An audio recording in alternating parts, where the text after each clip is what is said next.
Assalamualaikum warahmatullahi wabarakatuh. Nah, jumpa lagi dengan saya. Nah, di sini saya akan menyampaikan latihan untuk CRUD. Nah, di video saya sebelumnya kita sudah latihan CRUD dengan memanfaatkan database menggunakan room persistence. Nah, kali ini kita akan menggunakan Firebase. Mungkin di antara teman-teman ada yang belum pernah mendengar Firebase. Saya akan menjelaskan sedikit apa itu Firebase. Firebase dengan dilambangkan lambang api yang berwarna kuning keemasan, itu adalah sebuah MBaaS atau Mobile Backend as a Service, yang artinya Firebase ini adalah bisa digunakan untuk pengembangan dalam aplikasi tanpa harus melalui proses pembuatan, tanpa harus memikirkan proses dari pembuatan aplikasi servernya.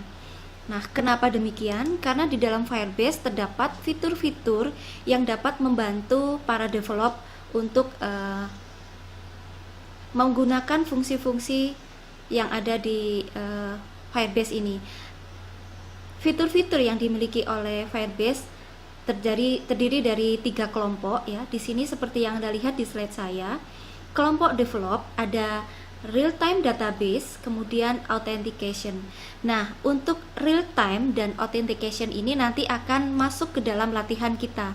Karena nanti kita akan membuat aplikasi CRUD, di mana aplikasi CRUD ini akan memanfaatkan database melalui Firebase ini, yaitu dengan menggunakan real-time database. Nah, kemudian supaya kita bisa mengakses database tersebut, bisa read, bisa write, dan sebagainya, maka perlu akun yang bisa kita gunakan. Nah, akun ini harus terautentikasi. Oleh karena itu, nanti kita akan mempelajari bagian fitur di Firebase ini adalah autentikasinya juga. Nah, selain 2 fitur tersebut juga ada lagi cloud messaging, storage, hosting, dan seterusnya. Dan begitu juga di kelompok yang lain ada grow dan earn. Nah, itu adalah fitur-fitur yang disediakan oleh Firebase.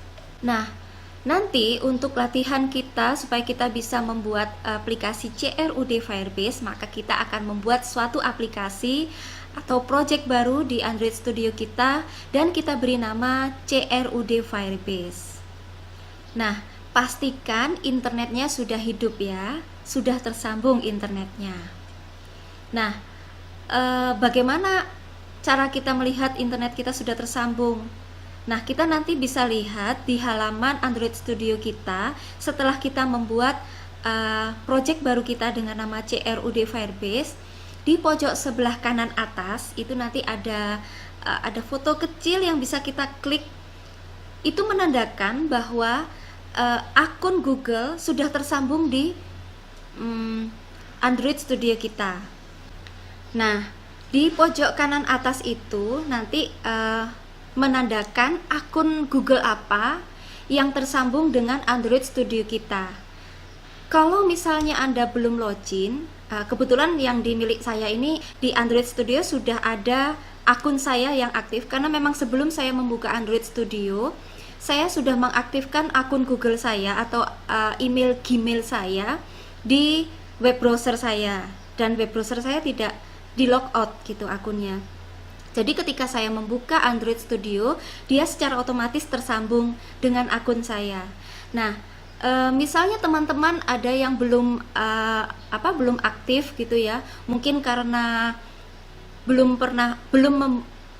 login Gmailnya ya di web browser atau manapun, dan akhirnya ketika membuka Android Studio nanti pasti di sana dia belum aktif di akun manapun. Kita bisa login atau mengaktifkan akun Gmail kita melalui Android Studio itu. Kita klik di pojok itu, lalu ada pilihan sign in. Atau mungkin Anda menggunakan komputer itu sudah login dengan akun milik orang lain dan di situ fotonya atau akun yang aktif bukan milik Anda, tenang, jangan khawatir. Anda bisa sign out. Di situ di sebelah kanan pojok bawah gitu ya. Ada pilihan sign out dan Anda bisa keluar dari akun tersebut dan bisa sign in kembali sesuai dengan akun milik Anda.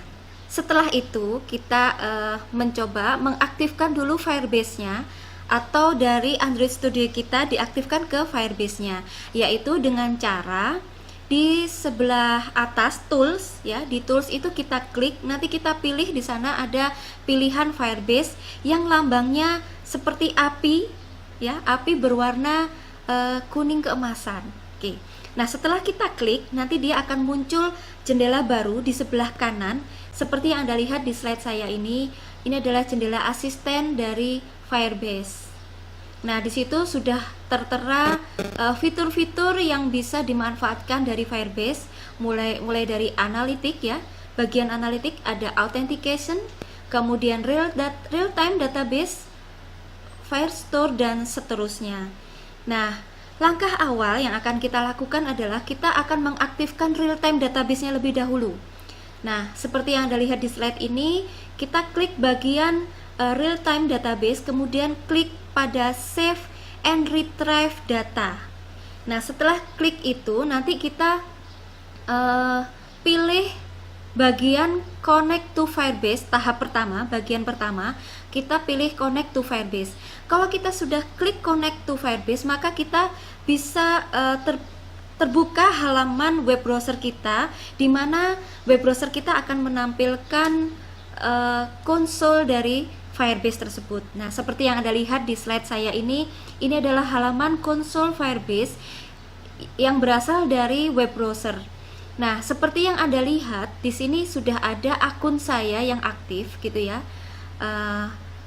Kalau belum aktif belum bisa ya. Jadi sini pastikan bahwa ini akun milik Anda, akun Google milik Anda. Nah, kebetulan milik saya ini saya sudah pernah membuat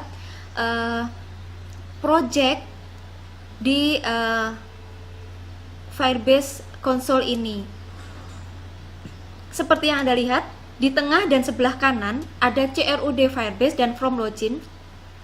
Itu adalah project yang sudah pernah saya buat melalui konsol Firebase ini. Nah, apabila akun Anda belum pernah menggunakan atau membuat project di konsol Firebase sama sekali, maka hanya ada satu kotak yang di sebelah kiri, yaitu tambahkan project, atau kalau menggunakan bahasa Inggris add project. Nah, untuk memulainya Anda bisa langsung klik tombol tersebut, tombol plus itu ya.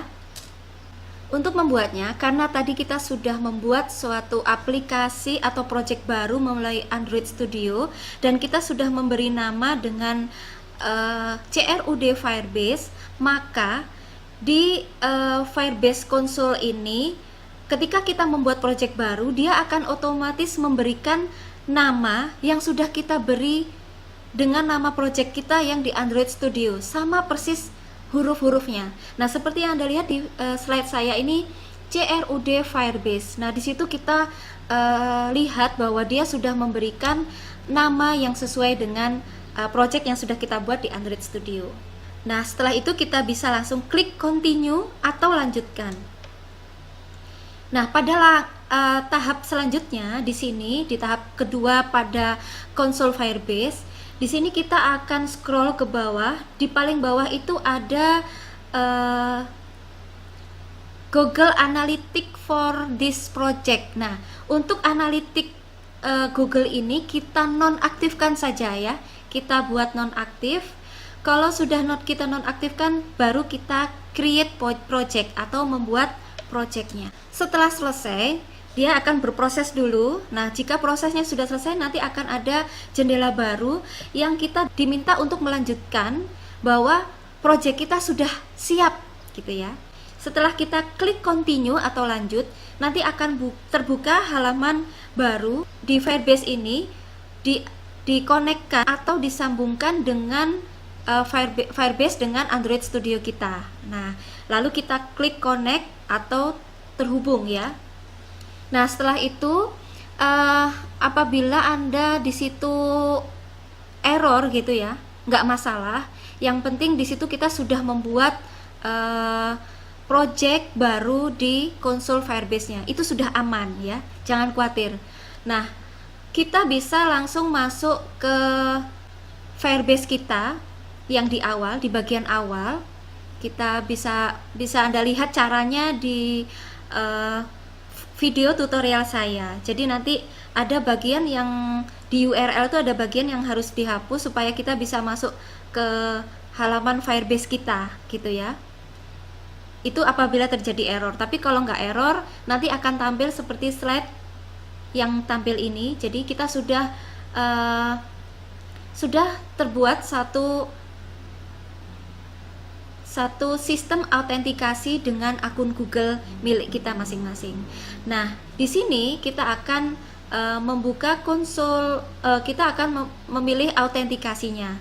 Klik autentikasi di bagian sebelah kiri ya, sebelah kiri Anda, bagian develop. Nah, nanti akan muncul seperti di slide saya ini. Kita pilih yang setup sign in method ya. Kita pilih yang sign in method, tombol itu diklik. Kalau sudah diklik, nanti dia akan menanyakan kita mau menggunakan provider apa. Nah, karena sesuai di awal tadi saya sampaikan bahwa kita mau menggunakan akun Google. Nah, kita pilih yang Google. Kita aktifkan ya. Setelah kita aktifkan, maka akan muncul jendela baru seperti halaman ini. Maka kita sudah cukup aktif di sini ya.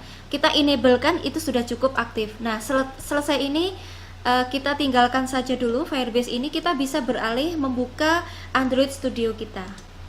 Nah, nanti di Android Studio kita di bagian kanan itu kan tadi sudah terbuka bagian asisten Firebase. Nah, di situ di pojok kanan atas itu kan ada tulisan asisten yang tulisannya miring itu ya. Atasnya Gradle. Nah, kita pilih yang Gradle. Nanti akan muncul seperti halaman di slide saya ini.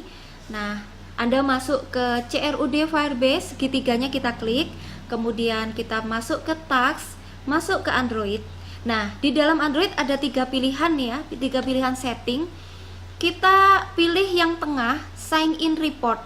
Namun di sini dikliknya 2 kali ya, atau double klik ya.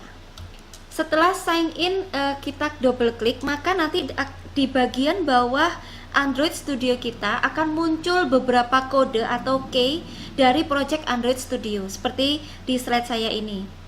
Nanti bisa scroll aja, dicari yang ada tulisan SHA1. Nah, seperti yang Anda lihat ini, di SHA1 kita blok dulu tulisan kodenya. SHA1.2-nya jangan diblok ya, jadi hanya kodenya saja kita blok.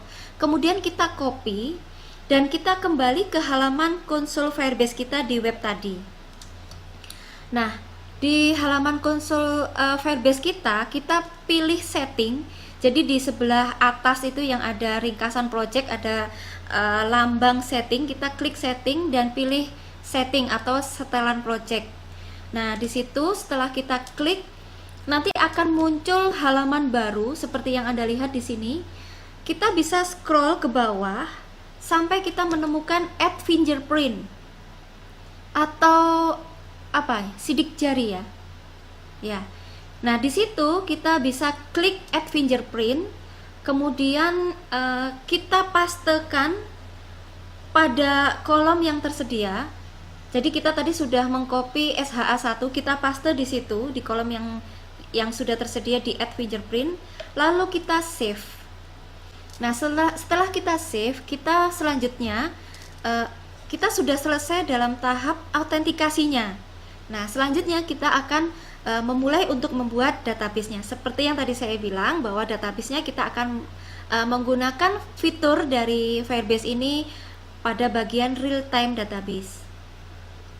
Nah, di sebelah kiri di halaman konsol Firebase kita, di kolom bagian develop, di bawahnya authentication ada database. Nah, kita klik database itu. Nah, kemudian di sebelah kanan akan muncul halaman untuk membuat database baru.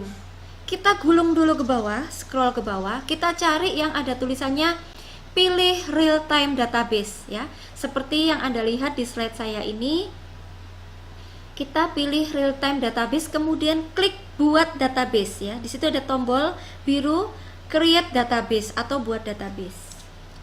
Nah, kalau sudah ada halaman baru yang kita akan diberitahu bahwa setiap database secara default dia tidak bisa diakses oleh akun manapun, dan dia defaultnya adalah false ya. Antara read write itu adalah false. Kita klik aktifkan lebih dahulu. Setelah itu akan muncul halaman seperti yang Anda lihat di sini ya, di sebelah kanan. Kita langsung pilih tab bagian aturan, atau kalau menggunakan bahasa Inggris adalah rule. Nah, aturannya di sini kita rubah. Awalnya aturannya adalah false. Memang defaultnya adalah setiap user nanti ketika masuk ke aplikasi yang mau kita buat, dia tidak bisa mengakses database-nya atau tidak bisa read dan write. Maka di sini kita perlu mengkonfigurasi rule atau aturan sesuai dengan yang kita harapkan, yaitu ketika kita sudah terautentikasi akun Google kita, maka kita bisa langsung menggunakan atau mengakses database kita. Caranya di halaman ini kita langsung edit fungsi-fungsi read write yang tadinya false, kita bisa rubah seperti di halaman slide berikut ini. Nah, kita tinggal menambahkan di baris keempat itu ya, $UID. Nah, kemudian antara read sama write-nya kita masukkan ke dalam $UID tersebut, dan kita tambahkan fungsi $UID out.uid, yang artinya ketika kita mau mengakses database kita baik read maupun write, kita harus kita bisa mengaksesnya dengan syarat kita sudah terautentikasi akun Gmail atau Google kita. Kalau sudah kita edit seperti ini, kita langsung klik publish. Nah, selanjutnya nanti kita bisa mulai masuk ke Android Studio kita, dan kita tambahkan satu baris untuk library Firebase kita. Jadi seperti biasa kita harus masuk ke build Gradle dan pilih yang di module app, kemudian kita scroll sampai kita menemukan dependencies. Nah, di dependencies tersebut di yang paling bawah kita tambahkan satu baris untuk menambahkan library kita untuk Firebase UI-nya. Nah, seperti yang Anda lihat di slide saya ini hanya menambahkan satu baris ini. Tetapi jangan langsung disinkron ya. Perhatikan, jangan langsung disinkron. Kita bisa langsung kembali dulu ke halaman asisten yang ada di sebelah kanan. Nah, di sebelah kanan di halaman asisten kita tadi kita masuk ke email dan password authentication. Nah, tahap pertama kita tadi sudah connect your app to Firebase, dan itu sudah centang hijau pada tahap pertama, yang artinya kita sudah berhasil connect ke Firebase. Nah, tahap kedua adalah add Firebase authentication to your apps. Nah, kita harus klik bagian add Firebase authentication to your apps. Nah, tombol ini nanti fungsinya akan membawa kita untuk membuat library atau menambahkan library mengenai Firebase kita secara otomatis. Kita tidak perlu mengetikkan manual seperti yang biasa yang sudah kita lakukan satu baris tadi ya. Kemudian kebetulan kita tadi sudah mengetikkan satu baris untuk Firebase UI-nya. Oke, cukup satu baris itu, dan lainnya nanti di sini kita akan library-nya akan otomatis tertanam di aplikasi kita. Oke. Kalau sudah, nanti setelah kita muncul halaman baru itu, kita langsung klik accept ya, di accept. Kalau sudah di accept, maka kita sudah selesai untuk tahap awal untuk dependencies-nya, untuk menambahkan library-nya. Nah, kita bisa langsung coding ke Android Studio kita. Nah, seperti yang Anda lihat di slide saya ini, kita akan membuat satu aplikasi CRUD Firebase, di mana aplikasi ini terdiri dari 3 inputan, yaitu inputan NIM, nama mahasiswa, dan program studi. Kemudian di bawahnya akan ada 3 tombol yang berjajar secara mendatar atau horizontal dengan bertuliskan login, simpan, dan logout. Nah, kemudian di bawahnya akan ada tombol satu lagi. Nah, tombol ini match parent ya, lebarnya. Dia fungsinya untuk melihat data. Nah, nanti rencananya semua fungsi ini disable atau tidak aktif atau false kecuali bagian loginnya. Jadi nanti aplikasi ini awalnya hanya bagian login yang aktif, yang memaksa user harus aktifkan akun emailnya dulu, baru dia bisa mengakses semua yang ada di aplikasi ini, yaitu mulai dari inputan datanya, dan tombol simpan, logout, dan lihat data. Oke.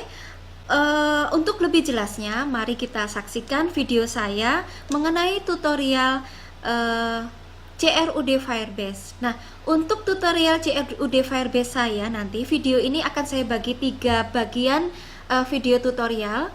Tutorial yang pertama yaitu mengenai persiapan awal ketika kita mau membuat database di Firebase sekaligus mengaktifkan autentikasinya seperti yang sudah saya sampaikan secara teoritas tadi ini. Kemudian untuk video tutorial yang kedua nanti akan saya lanjutkan untuk memanfaatkan fungsi create dan read-nya dengan menggunakan Firebase. Kemudian nanti pada tutorial yang ketiga, di video saya tutorial yang ketiga nanti akan saya lanjutkan untuk update dan delete-nya.